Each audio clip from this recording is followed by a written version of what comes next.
History doesn't kill people. Attachment does. Empires didn't collapse because they were weak. They collapsed because they refused to release what was already dead. Sometimes survival demands sacrifice. But over and over again, people chose memory over momentum. And the past killed the future.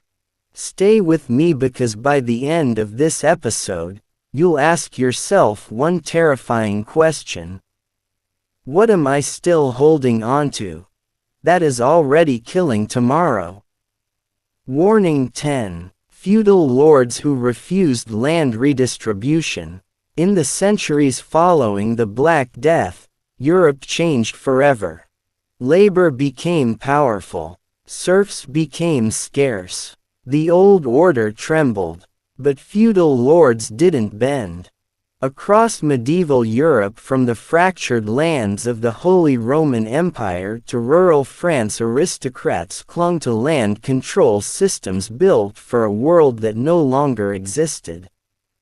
Peasants demanded mobility. Markets demanded flexibility. Cities demanded reform. The lords demanded obedience. Land redistribution wasn't just economic reform, it was survival adaptation. Regions that loosened rigid land structures evolved into commercial hubs. Those that didn't, they stagnated. Rigid feudal attachment fueled revolts like the German Peasants' War. It planted seeds for later explosions, including the social tensions that would erupt centuries later during the French Revolution. They believed holding land meant holding power. Instead, it held them hostage. Present parallel. Today, corporations resist decentralization. Institutions resist power sharing. Leaders cling to legacy systems even when demographics shift beneath them. Future question. If your structure depends on suppressing change, is it already collapsing? Warning 9. Cavalry commanders who mocked machines. For centuries, cavalry symbolized dominance, speed, prestige, honor. Then came mechanization. During the early 20th century, horse-mounted armies dismissed armored vehicles as unreliable experiments. Officers trained in Napoleonic tradition believed discipline and bravery would defeat machinery. But World War I erased that illusion. On the Western Front, cavalry charges were shredded by machine guns. Barbed wire and trench systems rendered mobility suicidal. Tanks emerged as brutal proof that the battlefield had changed.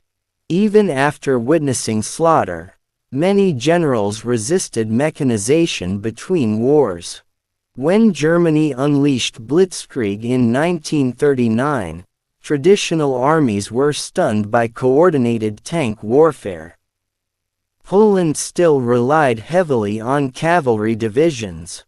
Romanticized heroism met industrial reality. Holding onto horses wasn't tradition. It was denial. Present parallel. Organizations today resist AI, automation, and remote systems because this is how we've always done it. Future question. If the battlefield changes and you refuse to change with it, are you brave or obsolete? Warning 8. The typewriter industry that laughed at computers. In the mid-20th century, companies like IBM dominated office machinery. Typewriters were everywhere. Reliable, mechanical, trusted. Then came digital computing. Early personal computers looked primitive, expensive, unnecessary. Typewriter manufacturers believed offices would never abandon physical keys. They misread the psychological shift. It wasn't about typing. It was about information flow. The companies that clung to mechanical identity faded. Those that pivoted survived. The typewriter didn't die because it was bad. It died because it couldn't evolve fast enough. Present parallel. Entire industries are dismissing blockchain, AI, and automation the same way. Future question. Are you defending craftsmanship, or defending irrelevance? Warning 7. Colonial powers that refused timely exit. After World War II, empires were exhausted. Colonized nations demanded independence. But several European powers delayed withdrawal, hoping to preserve prestige. France resisted exit from Algeria. Britain hesitated in multiple territories.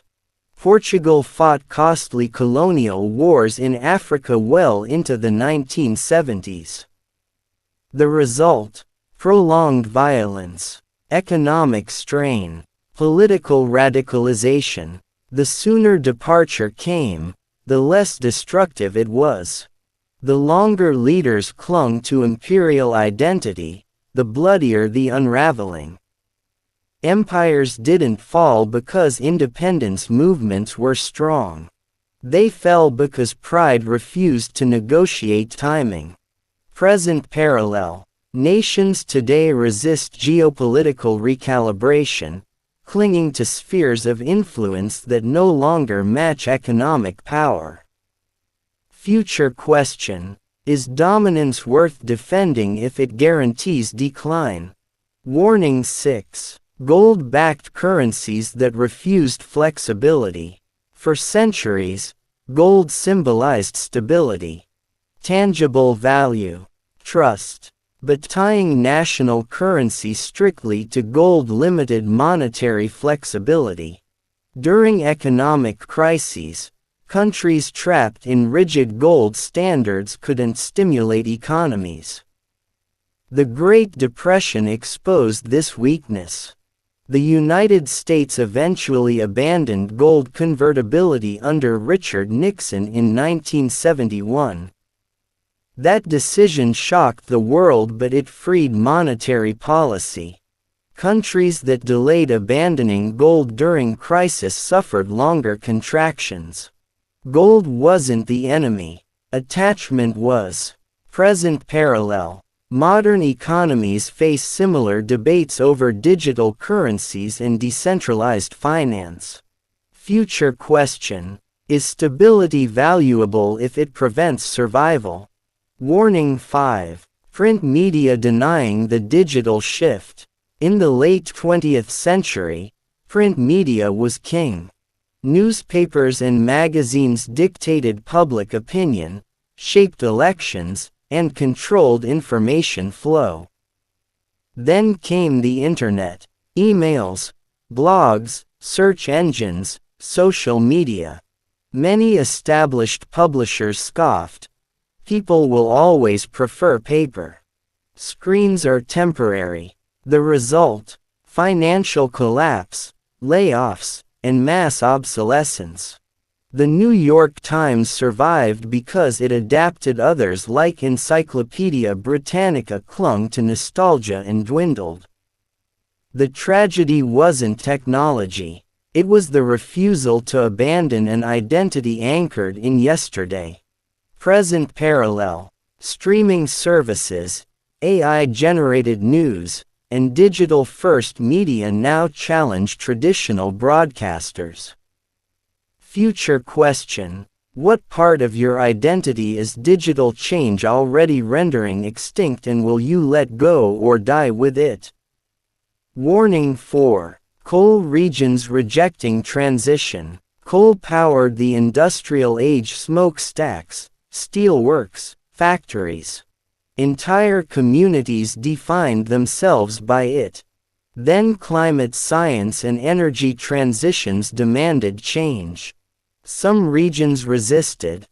Miners, unions, local politicians clinging to livelihoods and identity. The refusal wasn't ignorance.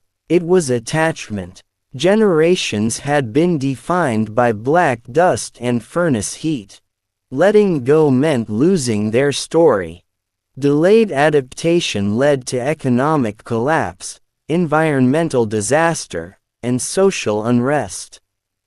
Communities trapped between past glory and modern necessity suffered the consequences. Survival demanded letting go. Pride and tradition refused. Present parallel. Global debates over fossil fuels show the same attachment at a planetary scale. Future question. Are we doomed to repeat history if identity outweighs survival? Warning 3. Soviet ideology refusing reform early. The Soviet Union had one chance to adapt perestroika and glasnost could have been embraced sooner. Instead, decades of ideological rigidity crushed experimentation. Dissent was punished. Ideas were frozen. By the 1980s, the system was rotting from within. Stagnant industry, political corruption, social fatigue.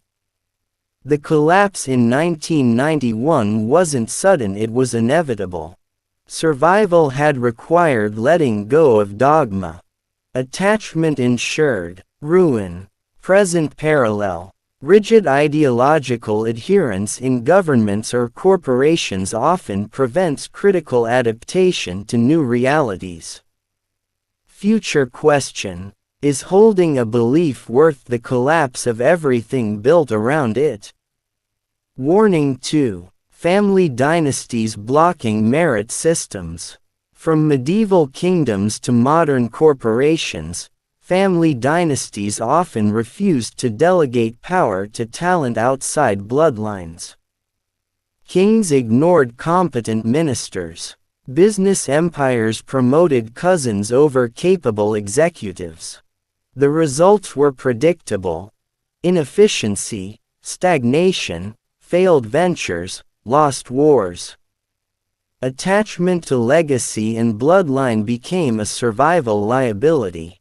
The world moves forward, those who cling backward fall behind. Present parallel. Nepotism and legacy-focused leadership still plague politics, startups, and institutions globally. Future question. Are you clinging to a title, a name, or a system even if it destroys potential growth? Warning 1. Personal identity tied to dying professions. Perhaps the most intimate and unavoidable. When a person's identity is bound to a dying craft.